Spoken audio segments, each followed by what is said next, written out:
내가 내 몸에 예수의 흔적을 지니고 있다. 이 흔적, 이 스티그마라는 말인데 이 말의 배경은 이렇습니다. 당시 로마 시대 노예들에 의하여 떠받치던 그런 시대였죠. 노예들에게 이 스티그마, 이 도장을 찍는데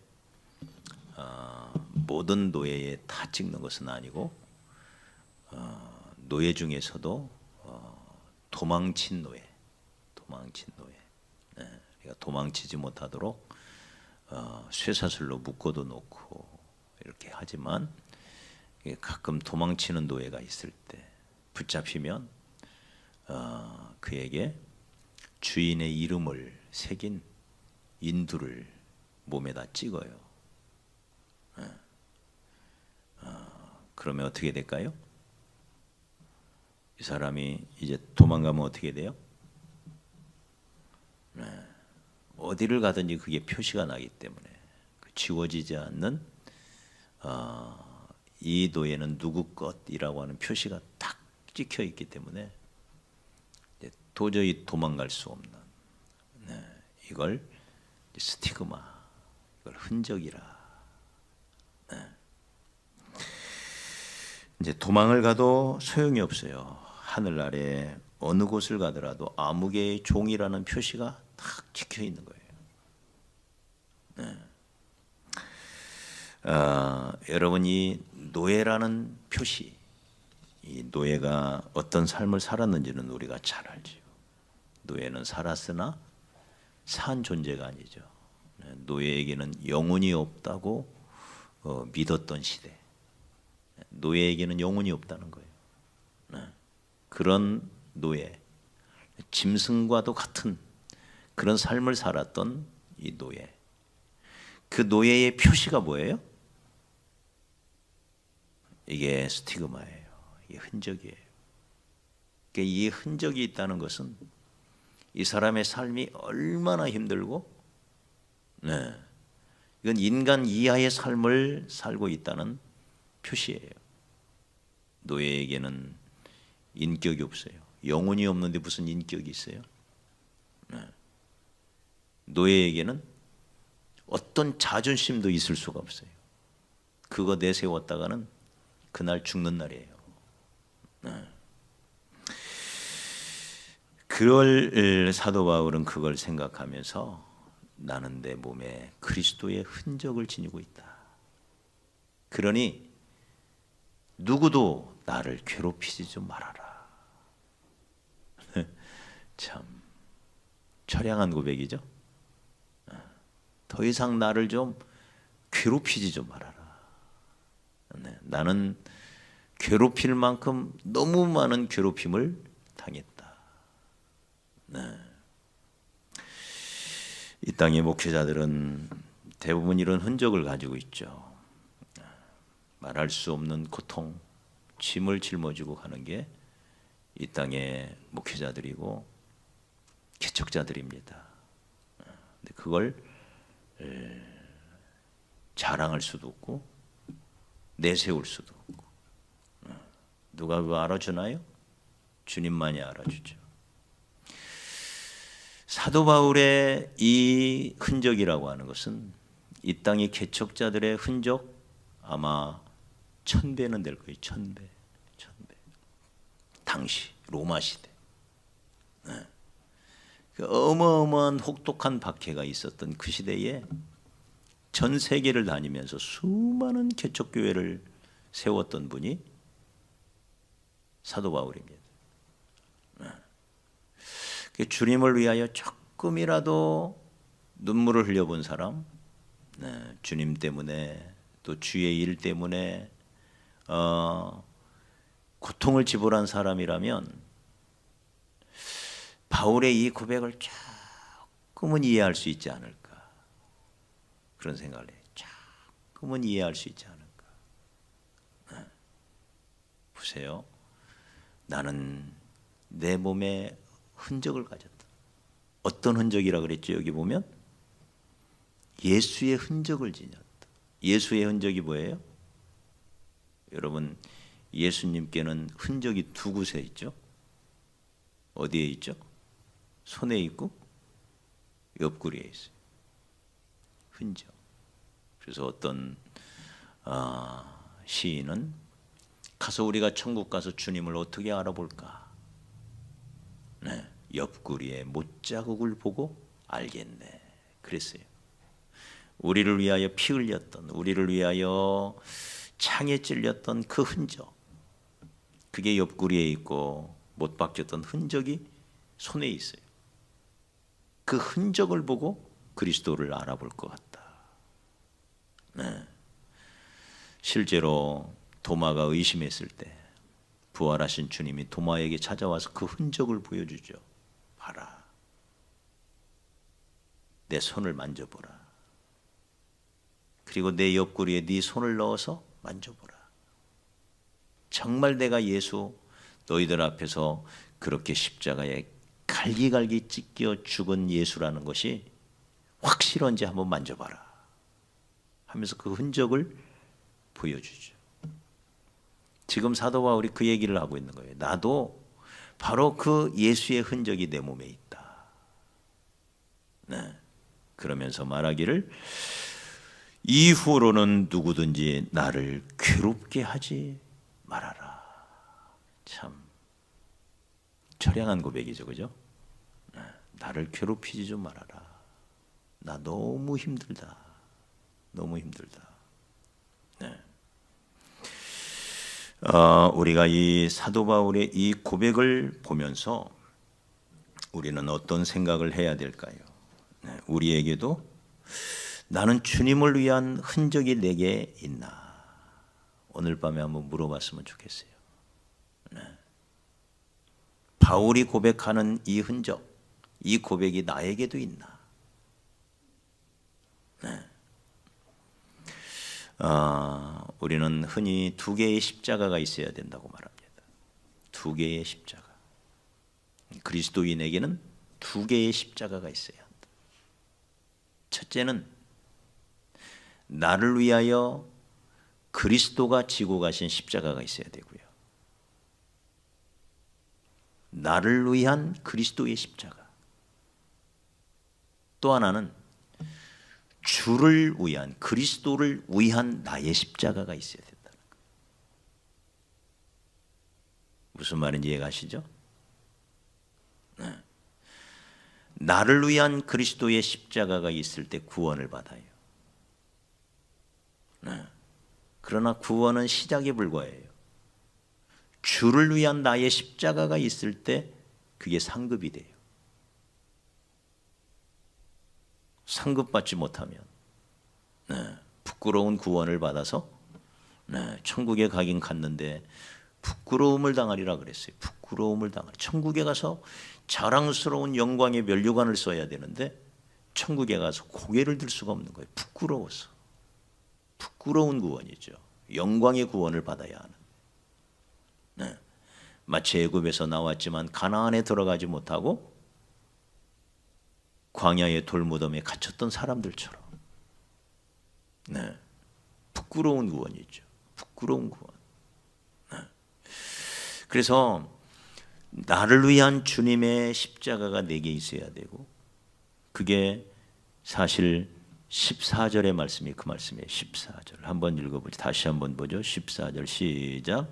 그러나 내게는 우리 주 예수 그리스도의 십자가 외에 결코 자랑할 것이 없다.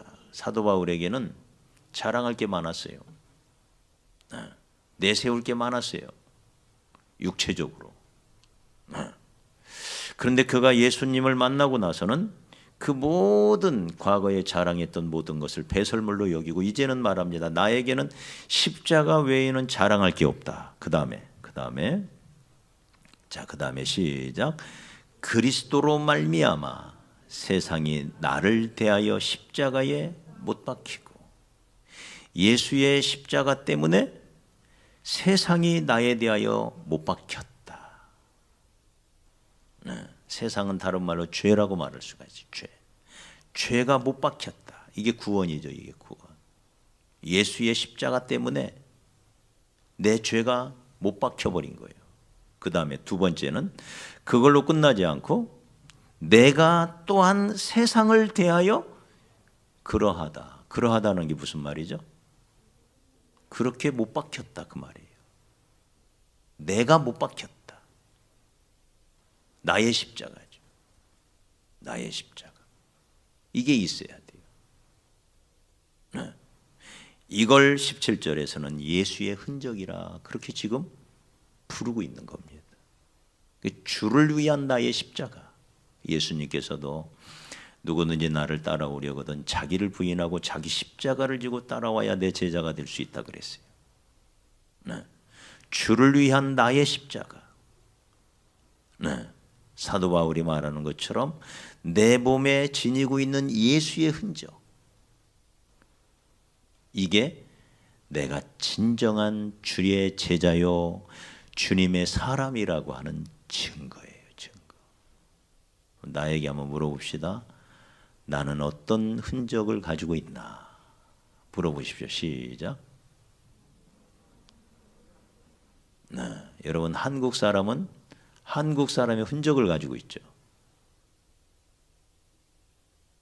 한국 사람에게는 마늘 냄새가 난대요. 네. 우리가 라오스에 가보면 고수 냄새가 나요. 희한해요. 사람에게서도 고수 냄새가 나고요. 네. 입냄새도 고수 냄새처럼 나고요. 네. 심지어 귤을 시장에서 사 먹어도 귤 까먹어 보면 귤 속에서 고수 냄새가 나요. 희한하죠. 이해가 안 돼요. 이해가 안 돼요. 근데 한국 사람에게서는 마늘 냄새가 난다고 그러잖아요. 그죠? 네, 한국인의 특징이에요. 근데 한국 사람이라면 광우 형제 한국 사람 맞아요? 맞아요? 한국 사람이면 엉덩이에 몽골 반점이 있어야 돼요. 맞죠? 한국 사람이라고 하면서 엉덩이에 반점이 없으면 한국 사람 아니에요. 반드시 있어요. 반드시. 네. 한국 사람이라는 증거예요. 내가 정말 그리스도의 사람인가? 그리스도인인가? 정말 주님이 기뻐하시는 그리스도인인가? 그 대답은 내 몸에 예수의 흔적이 있나? 우리에게 물어봐야 돼요. 나를 위한 주님의 십자가만 가지고는 안 돼요. 그걸로는 내가 구원을 받을 수는 있지만 상급은 못 받아요. 네. 주를 위한 나의 십자가가 있어야 돼요. 할렐루야. 그 십자가가 있어야 돼요. 주님을 위한 나의 십자가는 무엇일까? 주님은 우리에게 여러 십자가를 요구하죠. 때로 시간을 요구하기도 하고 물질을 요구하기도 하고 인내를 요구하기도 하고. 네, 주께 시간 안 드리고 주님 섬길 수 있나요? 주께 물질 안 드리고 주님 섬길 수 있나요? 여러분 11조 생활 잘 하시나요? 잘 하세요? 온전한 11조 생활 하시나요? 이거 해야 됩니다. 내 삶에서 돈처럼 중요한 게 어디 있어요? 그러나 그 돈보다도 훨씬 중요한 분이 주님 맞습니까? 그러기에 내 삶에서 중요한 돈을 더 중요한 주님 앞에 기꺼이 드릴 수 있어야 돼요. 그게 주를 위한 십자가예요. 주님은 내게 인내심을 요구해요. 네. 기도 안 하고도 주님 섬길 수 있어요. 예배 가끔씩 빠지고도 주님 섬길 수 있어요. 때로 불순종하면서도 주님 섬길 수 있어요. 그러나 인내 없이는 주님을 못 섬겨요. 네. 단 하루도 인내 없이는 주님을 못 섬겨요. 네.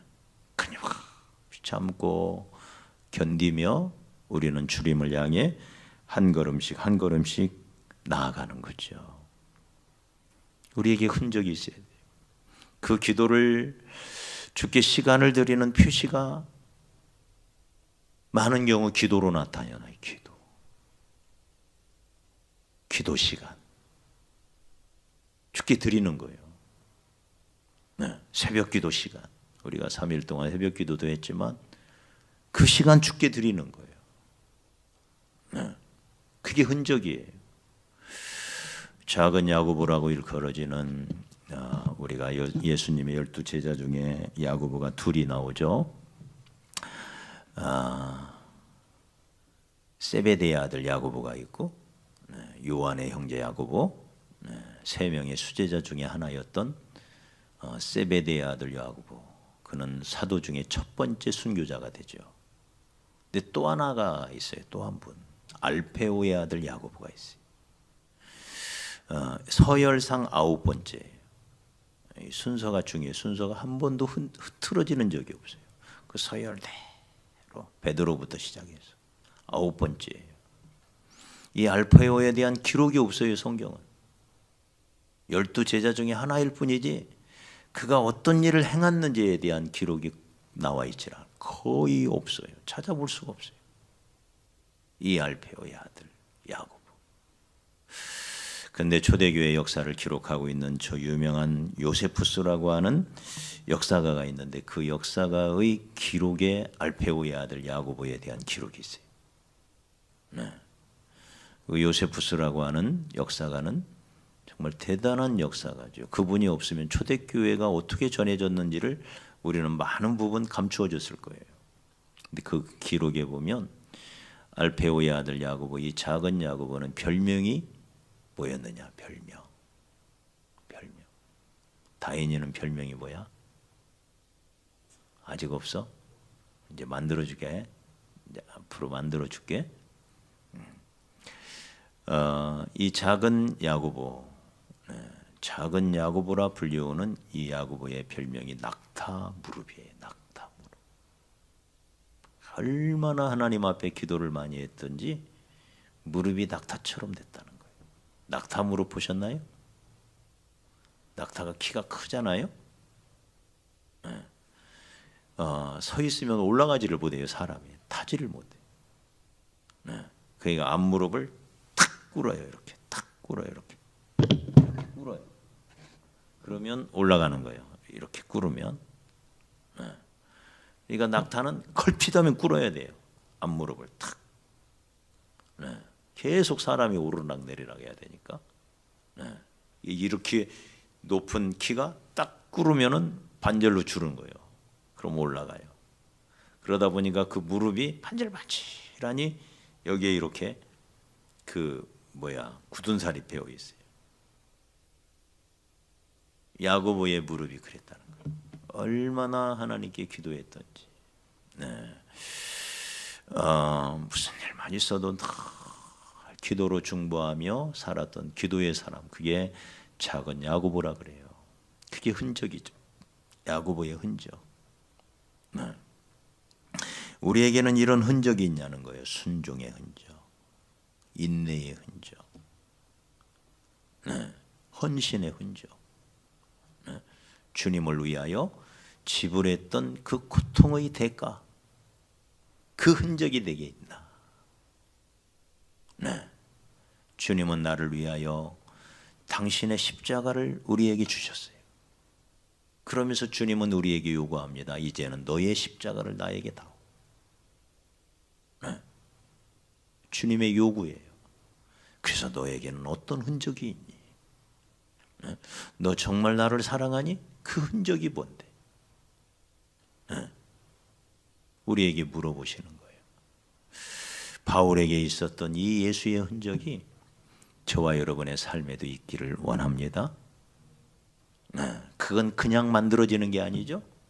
주님을 위한 끝없는 헌신과 희생과 주님을 위하여 끝없이 드려지는 그 순간들이 쌓이고 쌓여서 만들어지는 거예요.